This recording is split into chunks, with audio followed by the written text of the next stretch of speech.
오직 너 하나님의 사람아, 이것들을 피하고 의와 경건과 믿음과 사랑과 인내와 온유를 따르며 믿음의 선한 싸움을 싸우라. 영생을 취하라. 이를 위하여 내가 부르심을 받았고 많은 증인 앞에서 선한 증언을 하였도다. 만물을 살게 하신 하나님 앞과 본디오 빌라도를 향하여 선한 증언을 하신 그리스도 예수 앞에서 내가 너를 명하노니, 우리 주 예수 그리스도께서 나타나실 때까지 흠도 없고 책망받을 것도 없이 이 명령을 지키라. 기약이 이르면 하나님이 그의 나타나심을 보이시리니, 하나님은 복되시고 유일하신 주권자이시며 만왕의 왕이시며 만주의 주시요, 오직 그에게만 죽지 아니함이 있고 가까이 가지 못할 빛에 거하시고 어떤 사람도 보지 못하였고 또 볼 수 없는 이시니 그에게 존귀와 영원한 권능을 돌릴지어다. 아멘. 내가 이 세대에서 부한 자들을 명하여 마음을 높이지 말고 정함이 없는 재물에 소망을 두지 말고 오직 우리에게 모든 것을 후히 주사 누리게 하시는 하나님께 두며 선을 행하고 선한 사업을 많이 하고 나누어 주기를 좋아하며 너그러운 자가 되게 하라. 이것이 장래의 자기를 위하여 좋은 터를 쌓아 참된 생명을 취하는 것이니라.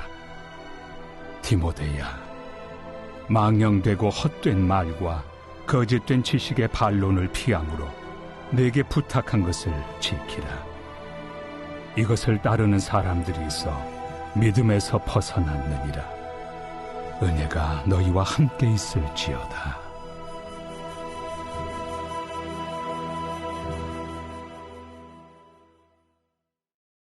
샬롬. 살아있는 하나님의 말씀은 우리의 심령을 새롭게 하며 은혜의 길로 인도하시는 줄 믿습니다.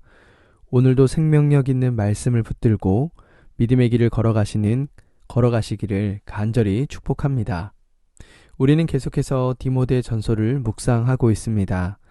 바울은 자신의 참된 아들 된 디모데에게 에베소에 머물러 교회를 이끌어 가라고 그 상황을 살피면서 마음을 담아 편지를 썼죠.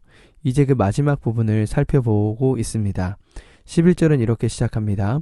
오직 너 하나님의 사람아, 이것들을 피하고 의와 경건과 믿음과 사랑과 인내와 온유를 따르며.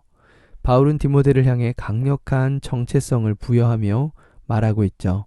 너 하나님의 사람아. 결혼을 하고 자녀를 낳고 일터에 있을 때 나를 향해 부르는 호칭은 우리의 정체성이 되기도 합니다. 아내가 남편을 부를 때, 자녀가 엄마를 부를 때, 직장에서 내 직함이 불릴 때 누군가 나를 어떻게 부르냐에 따라서 정체성이 부여되는 것이죠.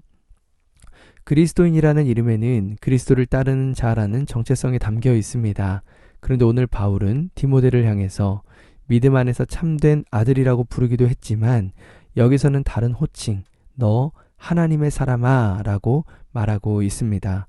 세상에 속한 사람이 아니라 거짓된 가르침을 따르는 사람이 아니라 하나님께 속한 사람으로 부름을 받은 것입니다. 정말 놀라운 특권이죠. 대통령의 사람이라고 한다고 불린다면 그것도 큰 영광일 수 있지만 하나님의 이름이 우리에게 붙여져 있다라는 거예요. 특권에는 책임이 따르죠. 대통령의 사람은 누구를 위해 살아가는 사람입니까? 대통령의 국정을 잘 운영할 수 있도록 옆에서 돕고 함께하는 사람입니다. 그렇다면 하나님의 사람은 누구를 위해 살아가야 하는 사람일까요? 하나님의 나라와 그 영광을 드러내는 믿음의 삶을 살아야 하는 줄 믿습니다.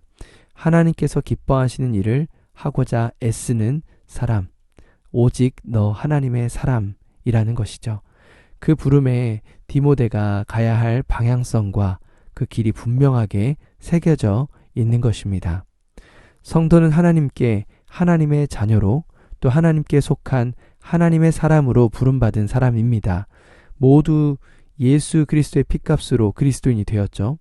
그렇다면 우리는 어디에 중심을 두어야 할까요? 세상의 방법이 아니라 하나님의 방법으로 믿음의 방향으로 우리의 삶의 그 모든 것들을 설정해야 할 줄 믿습니다. 바울은 하나님의 사람의 특징을 두 가지로 나누어서 말씀합니다. 피해야 할 것과 가까이 해야 할 것을 나누게 되죠. 먼저 피해야 할 것은 무엇입니까? 11절에 보면 이것들을 피하고 라고 말하고 있습니다. 여기서 이것들이라는 표현 안에는 앞에 있는 3절에서 10절까지의 내용을 포함해서 이야기합니다. 경건하지 못한 행실들을 말하고 있습니다. 거짓 교사들의 교훈이 난무하는 세상 속에서 거짓과 참을 구분하는 지혜가 필요한 것이죠. 또 하나님의 말씀보다는 자신을 앞세워서 교만한 태도를 갖는 것도 피해야 한다라고 이야기합니다. 자기 의의를 드러내는 태도, 갈등과 분열만을 나타내는 경우가 많기 때문이죠. 건강한 교회 공동체는 각자의 정답을 말하는 공동체가 아닙니다.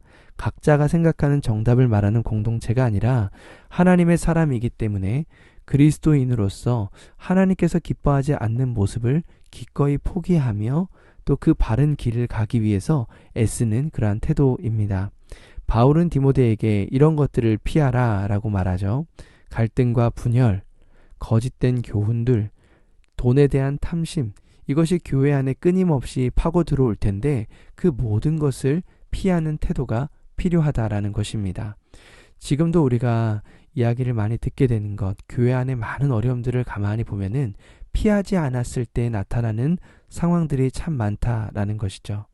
우리가 피해야 할 것이 무엇인지를 확실히 구분하지 않으면 언제 어떤 상황에서 넘어질지 모른다라는 것입니다. 옛 사람을 벗어버리고 새 사람을 입는 것처럼 옛 사람의 모든 것들을 피하는 태도, 그것이 선행되어야 한다라고 말씀하고 있습니다. 그렇다면 무엇을 가까이 해야 하는가? 어떻게 새 사람의 모습으로 세워갈 수 있는가에 대해서 이어서 이렇게 말씀하는 거죠.